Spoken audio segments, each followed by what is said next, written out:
उपस्थित असणारा आमचा मातृवर्ग, पितृवर्ग,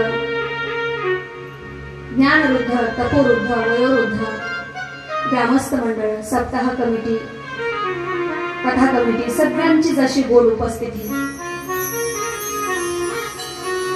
आपलं गाव मित्र म्हणते भाग्यवान आहे, पुण्यवान आहे. एवढ्या वर्षापासूनची परंपरा आपल्या गावाला सुरू. आज आपल्या गावामध्ये कथेसाठी, कथेच्या श्रवणासाठी माझ्यावर अतिशय सख्या बहिणीप्रमाणे प्रेम करणारे आमचे विखरणकर मंडळी. विखरणला आमचं नवरात्रीमध्ये देवी भागवत झालं मागच्या वर्षी. मागच्या वर्षी माझं तिथं पहिलंच वर्ष होतं, पण एकाच वर्षामध्ये आमचे विखरणचे मुकेश दादा असतील, मनोज दादा असतील, नाना भाऊ असतील, आमचे छोटे दादा, अगदी विखरणवरून किती किलोमीटर आहे विखरण इथून? 25-30 किलोमीटर.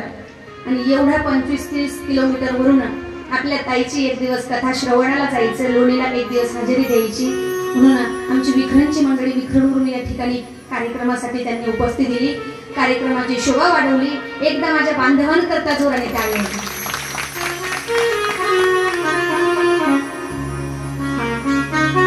अगदी सख्या बहिणीप्रमाणे जीव लावणारे. मागच्याच वर्षी माझी कथा तिथं झाली, पण मला वाटत नाही मी त्यांच्या तोंडावर नाही, पाठीमागे सुद्धा बोलत होते. एवढं गाव प्रेम दिलं होतं विखरण गावाने देखील आम्हाला, सख्या बहिणीप्रमाणे जीव लावला. आणि आज या ठिकाणी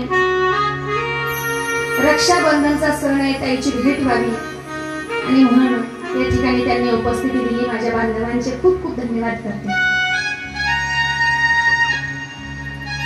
विखरण गावाला कथा होते, भरपूर समाज असतो. आपल्या मंडळींना बोलली होती, आपल्याही या ठिकाणी कथेचं आयोजन केलं. आमच्या माता भगिनींची भरपूर उपस्थिती असते, मातृवर्ग, पितृवर्ग. पहिल्या वर्षी तुम्हाला बोलली होती मी, पहिल्याच दिवशी तुम्ही लक्ष्मणांची उपस्थिती भरपूर असते, पण आपले नारायण घरी टाकून येतात. तुम्ही लक्ष्मी नारायणाच्या जोडीने या कथेला. असो आपले नारायण आहेत, पण कुणी कानामध्ये, कुणी कोपऱ्यामध्ये, कुणी ओट्यावर, कुणी पायरीवर, नाही का? काही हरकत नाही, जाऊ द्या. तुम्हाला येऊन मस्त इथे छान मंडपात बसवलं, तुम्ही जा, तुमची पार्टी व तुम्ही जा, तुम्ही समोर दिसले पाहिजे, काही हरकत नाही. आपली पार्टी म्हणून आपली उपस्थिती भरपूर, काही हरकत नाही. आपल्या लोणी गावाचं एक वैशिष्ट्य दिसलं बरं का मला.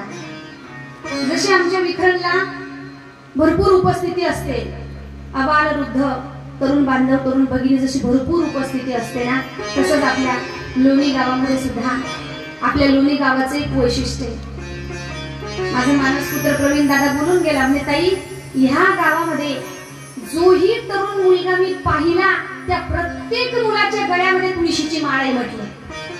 म्हणजे तरुण बांधवांकरता एकदा टाळ्या बोलल्या. कारण सप्ताहाची परंपरा किती जुनी आहे हे महत्वाचं नाही बरं का, किती जुनी आहे हे महत्वाचं नाही. काही ठिकाणी 10 वर्ष, 20 वर्ष, 30 वर्ष जास्त दिवस झाले किंवा लोकांना हळूहळू कंटाळा यायला लागतो, उपस्थिती, गर्दी, संख्या कमी होत चालते. पण एक सांगू का, परमार्थातला आनंद, संसारातला आनंद कमी झाला पाहिजे, पण परमार्थातला आनंद दिवसेंदिवस द्विगुणच झाला पाहिजे, वाढला पाहिजे. म्हणून आपल्या या गावामध्ये नुसते माऊलेच नाही, माझे पितृवर्गच नाही, तर माझ्या तरुण भगिनी व तरुण बांधवांची एवढी उपस्थिती असते.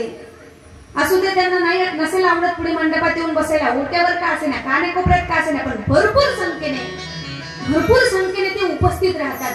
मी रोज त्यांचं ऑब्झर्व करते. महाराज, परमार्थ कथा सप्ताह करणे हा फक्त वयस्कर लोकांचा विषय का? वयस्कर लोकांचा विषय का?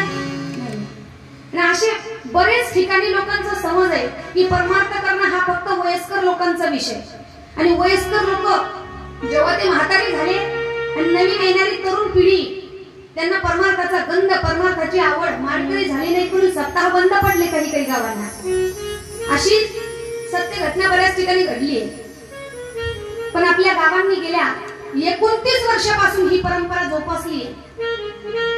कारण परमार्थ हा करणा भाग्यवंत नटे हरिकीर्तने. सुद्धा बोलून गेले. गळ्यात माळ टाकून या नारळाच्या गादीवर यायला, या सभा मंडपात यायला पुण्य असावं लागतं. या मंडपात नाचण्याकरता पुण्य असावं लागतं. लग्नाच्या वरातीत कोणीही नाचतं, डीजे मध्ये कोणीही नाचतं, डीजेच्या तालावर कोणीही ताल धरतं, पण भजनाच्या तालावर ताल धरण्याकरता पूर्वजन्माचं पुण्यच असावं लागतं. त्याच्याकरता कोणीही इथे येत नाही, कोणीही नाचत नाही. म्हणून खरंच कौतुक करेल त्या गावाचं. जुन्या मंडळींनी अगदी अगदी खूप कळवळीने, खूप प्रेमाने, खूप निष्ठेने, खूप तळमळीने हा सप्ताह टिकवून ठेवलाय, चालवत आहे. खूप अडचणीतून मार्ग काढून ते पुढे चालताय, पण ही परंपरा ती चालू ठेवताय.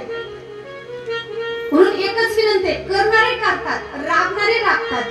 आपण बाकीच्या मंडळींनी किमान त्यांना भरपूर असा सपोर्ट तरी करा. काल आमच्या दादाने एवढं जीव तोडून सांगितलं, ज्या माऊलींना आरत्या करायच्या असतील ना, आपण घरी आरती करतो व देवाची रोज देवपूजा करतो. आपल्याकडनं रोज आरती करणं शक्य होतं का? नाही शक्य. पण तुम्हाला सांगू, आरती कुणी करावी आणि का करावी